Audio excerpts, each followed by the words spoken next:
नागपूर शहर गुन्हे शाखेच्या वाहन चोरी विरोधी पथकाने एका धडक कारवाईत सीताबर्डी पोलीस ठाण्याच्या हद्दीतील वाहन चोरीचा गुंतागुंतीचा गुन्हा उघडकीस आणलाय।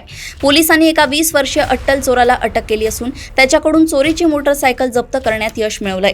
मिळालेल्या माहितीनुसार सीताबर्डी पोलीस ठाण्यात दाखल अपराध क्रमांक 289/2026 कलम 303(2) भारतीय न्याय संहिता अंतर्गत वाहन चोरीच्या गुन्ह्याचा तपास वाहन चोरी विरोधी पथक करत होते। या दरम्यान पथकाला मिळालेली गोपनीय माहिती आणि तांत्रिक पुराव्यांच्या आधारे पोलिसांनी सापळा रचून सय्यद सोहेल सय्यद रफीक याला ताब्यात घेतले। त्याची कसून चौकशी केली असता त्याने ही दुचाकी चोरल्याची कबुली दिली। पोलिसांनी त्याच्याकडून 70,000 रुपये किमतीची पॅशन प्रो होंडा कंपनीची 2 व्हीलर जप्त केली आहे।